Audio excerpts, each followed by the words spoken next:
je le dis ce soir, placés devant l'heure des choix.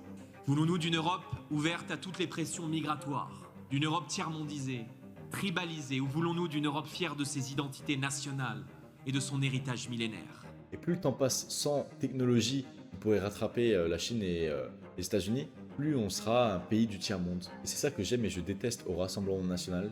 Ils ont des discours de droite, mais des mesures qui ne sont pas à droite. Il n'y a pas de mesures de vrai libéral économiquement. On est dans quoi? On est dans un système communiste ou quoi? C'est pas normal du tout là. Donc la France n'a plus son droit de propriété en Europe. Voilà. Moi je vous dis, on est dans une sorte déjà de partie d'Europe fédéraliste soviétique. Jordan Bardella, député européen, se trouve en Flandre, en Belgique, pour parler de sujets sur l'Europe, sur l'immigration plus précisément. Donc bien évidemment, on n'allait pas le retrouver en Wallonie. Comme vous le savez, la Wallonie n'est pas très démocratique, parce qu'ils bannissent l'extrême droite. Or, en démocratie, justement, qu'est-ce qui fait une démocratie? C'est d'expression, c'est la pluralité d'opinions. Donc en faisant ça, la Wallonie, personnellement, je la considère plus du tout comme démocrate, je la considère comme anti-démocrate. Anti-démocratie, ces gens-là sont contre la démocratie. Bon, c'est leur manière de faire, voilà. Moi, j'accepte tous les sortes de régimes qui peuvent se passer dans le monde. C'est comme ça qu'ils veulent faire les choses. Pour autant, il est en Flandre et peut quand même faire son discours et les gens peuvent quand même l'entendre et l'écouter du côté wallon en Belgique. Donc on va quand même écouter qu'est-ce qu'il a à nous dire. Donc on va maintenant écouter qu'est-ce qu'il a à nous dire sur l'Europe et la sécurité. Mesdames et messieurs, je voudrais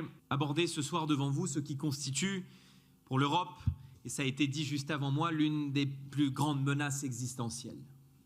Cette menace, c'est celle de l'immigration de masse qui bouleverse tous les grands équilibres de nos sociétés européennes. Je vous le dis, mesdames et messieurs, avec inquiétude ce soir.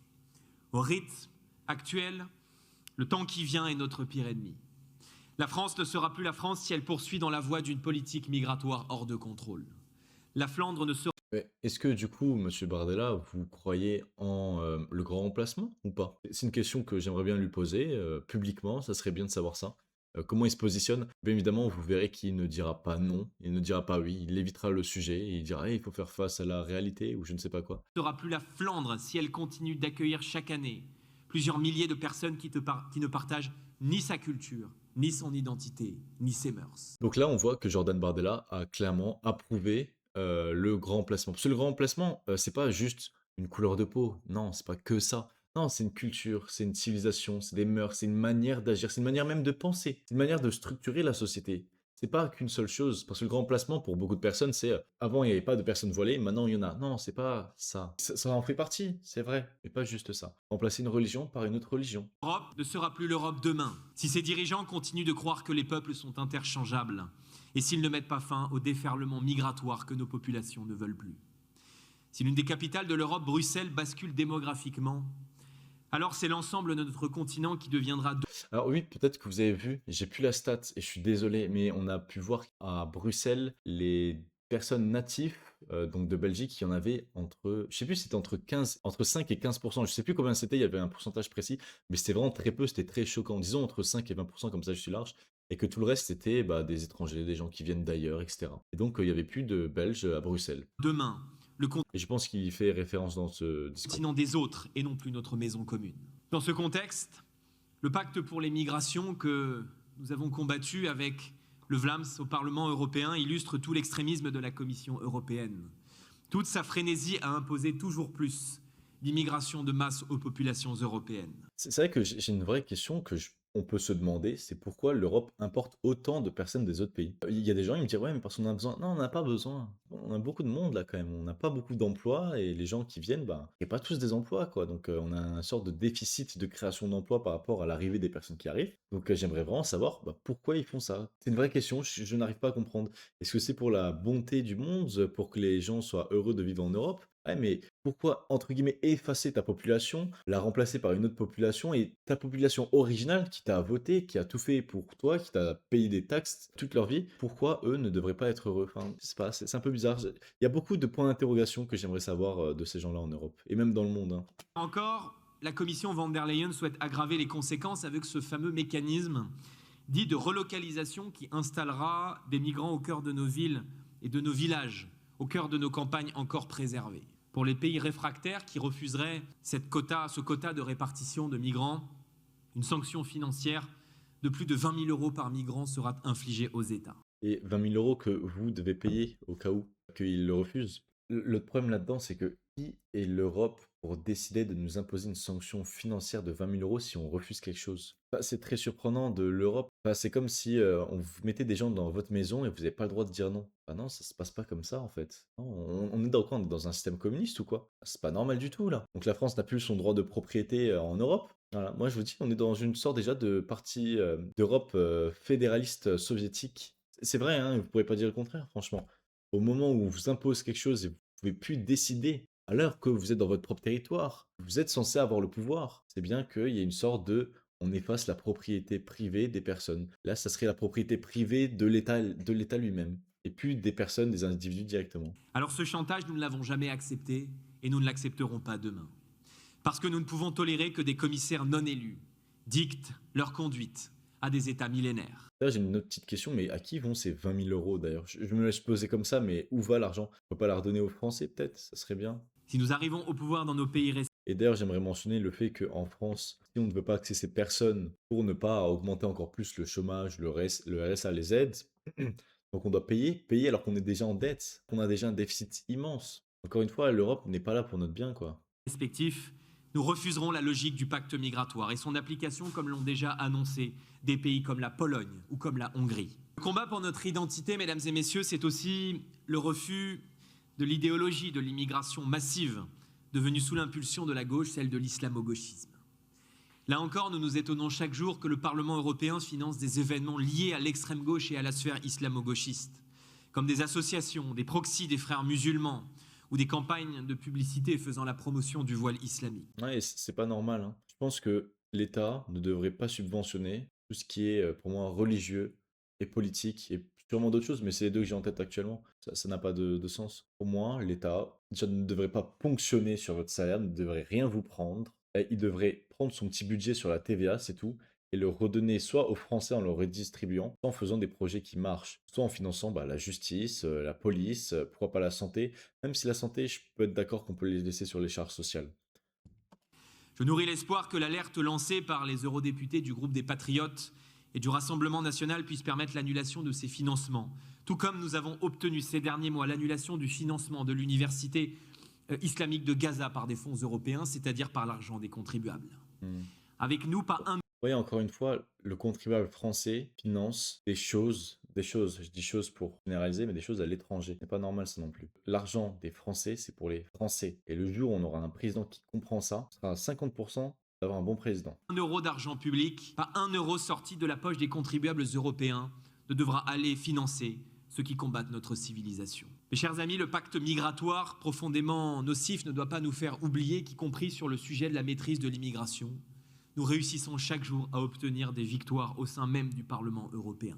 L'adoption du règlement retour dans les tout prochains jours va notamment permettre le traitement des demandes d'asile dans des centres de migrants situés en dehors de l'Europe et va faciliter l'expulsion de ceux qui n'auront pas obtenu l'asile sur notre continent. C'est une bonne avancée, mais c'est pas assez. Vous allez voir que, bien évidemment, ils vont encore trouver des problèmes et ça va pas fonctionner comme ça. Il y a peu de temps encore, un tel progrès aurait été impensable.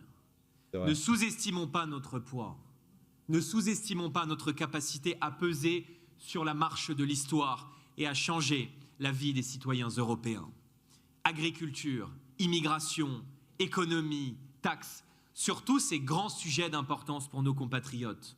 Nous sommes des boussoles idéologiques et chaque jour davantage des forces de proposition. Ouais, enfin, je suis pas forcément d'accord avec les forces de proposition, etc. Parce que bon, j'attends encore les programmes hein, du Rassemblement national dans ce cas-là. Mais je pense pas qu'ils vont nous proposer quelque chose de révolutionnaire pour l'économie ou les taxes, etc. C'est ça que le Rassemblement national, comme je dis, c'est un parti de gauche ou de centre, pourquoi pas. Ces gens-là ne vont pas partir du système socialiste en France. Pas du tout. Ils ont rien d'innovant en fait. C'est juste un parti, on va dire de centre, pourquoi pas, qui veut juste être contre la violence, contre l'immigration, je vais peut-être relancer bah, l'économie en France, mais en enlevant les dépenses qu'on a sur la migration. Ah, c'est un peu le point principal presque du parti, un des points principaux en tout cas.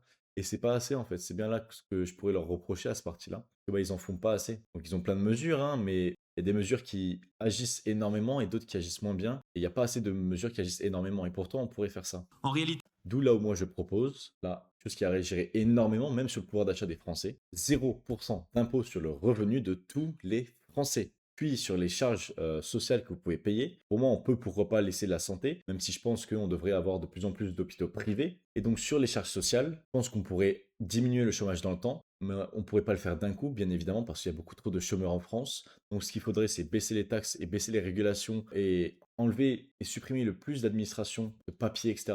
pour faciliter l'entrepreneuriat et les entreprises à gagner de l'argent et donc à investir ou à recruter des personnes, voire les deux.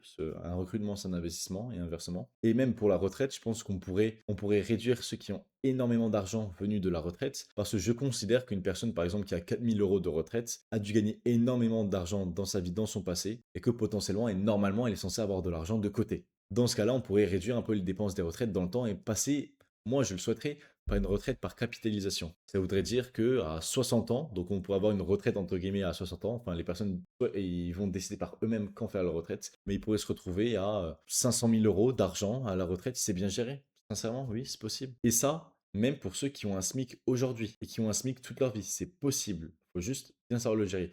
Mais pour quelqu'un qui a un SMIC aujourd'hui et qui l'a toute sa vie, on peut se situer plus à allez, 100 000 grand minimum, ça y a pas de souci, mais plus vers 200 000, 250 000, 300 000 même. Je pense que 300 000 c'est largement faisable. Nous sommes, je le dis ce soir, placés devant l'heure des choix. Voulons-nous d'une Europe ouverte à toutes les pressions migratoires, d'une Europe tiers-mondisée, tribalisée, ou voulons-nous d'une Europe fière de ses identités nationales et de son héritage millénaire? Voulons-nous d'une Europe qui dépend des autres pour son approvisionnement en nourriture, ou d'une Europe qui protège son agriculture et qui lui permet chaque jour de produire? Voulons-nous d'une Europe de la décroissance, de l'étouffement normatif, de l'écologie punitive, ou d'une Europe consciente que la prospérité se bâtit par la liberté, par l'effort, par le mérite, par la défense de nos entreprises, de nos salariés, de nos employés et de tous ceux qui travaillent? Et c'est ça que j'aime et je déteste au Rassemblement national. Ils ont des discours de droite, mais des mesures qui ne sont pas à droite. Il n'a pas de mesures de vrai libéral économiquement. Attention pour ceux qui pensent que Macron était un libéral, pas du tout, pas du tout, pas du tout. Et donc c'est ça que j'aime pas, c'est qu'ils ont des discours de droite, mais des mesures de centre ou de gauche, ou parfois un peu de droite, mais pas beaucoup. Et ces gens sont classés à l'extrême droite, alors que comme je le dis, c'est des gens de centre, alors que comme je le dis, c'est des personnes de gauche ou pourquoi pas de centre. Voulons-nous d'une Europe frileuse qui réglemente les technologies créées par d'autres? Ou voulons-nous d'une Europe du XXIe siècle capable d'innover et de créer les révolutions technologiques de demain? Ce sont toutes ces grandes questions qui seront tranchées par les peuples européens au cours du temps qui vient. Elles irrigueront aussi, j'en suis persuadé. Encore une fois, c'est des discours bateaux. Il n'y a aucun candidat à la présidentielle qui nous dirait alors moi, je ne veux surtout pas qu'il y ait de technologie en France. Je ne veux surtout pas que notre industrie soit relancée. Ça, c'est des discours bateaux. Qu'est-ce que tu vas faire pour ça? Il y a beaucoup de partis qui le disent, mais ils vont rien faire et toutes leurs mesures vont rater si ils le font vraiment. Et qu'est-ce que toi, tu vas faire? C'est ça que je suis très, entre guillemets, on va dire ça, dans l'analyse de qu'est-ce qu'il dit réellement. Qu'est-ce qu'il dit? Il n'y a pas de solution. Encore des discours, pas d'action. L'élection présidentielle française, pour laquelle le Rassemblement national est aujourd'hui et au moment même où je vous parle, donné en tête de tous les sondages, quelle que soit la configuration. Avec Marine Le Pen, mesdames et messieurs, nous avons l'intime conviction que la France aura un rôle moteur à jouer dans la construction de cette nouvelle architecture européenne, dont les maîtres mots seront l'autonomie, la souveraineté, l'identité, la fierté et par-dessus tout, la conquête de la puissance. Une Europe dans laquelle le vivre... Donc là, en fait, ce qu'il dit, j'aime pas trop ce qu'il dit parce qu'il nous voit un rêve. Vous voyez, comme si la France est libre, parfaite, géniale avec lui. Je le souhaite, je le veux. Peut-être que c'est vraiment ce qu'il pense et ce qu'il va faire. Mais est-ce qu'on va vraiment arriver à ce point? Je pense pas. Non, on va pas arriver. On aura encore des gens qui vont nous casser la tête avec des manifestations sans aucun sens où la France ne peut rien faire. Aucune manifestation, mais vous savez bien évidemment de quoi je parle. Derrière, tant qu'on est encore dans l'Union européenne, il y aura toujours ces régulations à gauche, à droite et cette Union européenne qui n'est rien. L'Union européenne, c'est rien. L'Union européenne n'a pas d'armée. Si la France quitte l'Union européenne et l'Union européenne dit non, vous quittez pas, qu'est-ce que tu vas faire? Bah rien. L'Union européenne, c'est rien.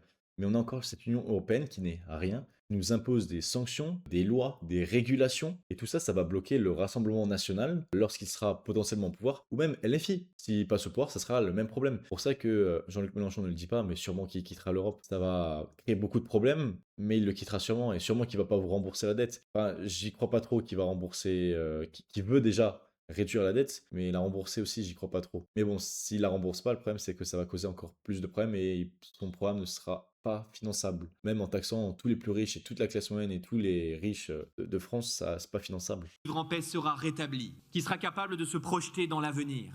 Une Europe qui protégera ses frontières extérieures, qui réservera la libre circulation aux seuls ressortissants européens. Une Europe qui pourra rivaliser avec la Chine, les États-Unis et toutes les grandes puissances parce qu'elle aura mis fin au fardeau normatif imposé par Bruxelles. Franchement, par rapport à ça, le fait que l'Europe sera égale à la Chine et les États-Unis, je peux y croire. Je peux me dire que si en 2027, on prend un tournant majeur en France et même en Europe dans les 5 années à venir, c'est rattrapable. Mais si c'est pas fait dans les 5 années à venir, je pense que c'est plus rattrapable. Ça sera pas possible. On a pu voir que l'Amérique a interdit clouds et ça sera interdit donc pour toutes les personnes hors les États-Unis. Et quand un pays peut interdire ça aux autres pays, cette technologie qui est haute, qui nous aide nous, et s'ils font ça sur toutes les futures technologies, on va se prendre une branlée monumentale dans la connaissance et dans la technologie. Tant qu'on n'aura pas notre propre cloud, notre propre Fable à nous, car c'est Fable qui est interdit pour les connaisseurs, eh ben ils pourront nous mettre une branlée intellectuellement, une branlée technologiquement, et nous on pourra rien faire et on sera laissé derrière. Et plus le temps passe sans technologie qui pourrait rattraper la Chine et les États-Unis, plus on sera un pays du tiers-monde. Et qu'elle accordera enfin sa confiance aux créateurs de richesses qui produisent sur notre sol. Nous avons, mes chers amis, sur nos épaules une responsabilité immense.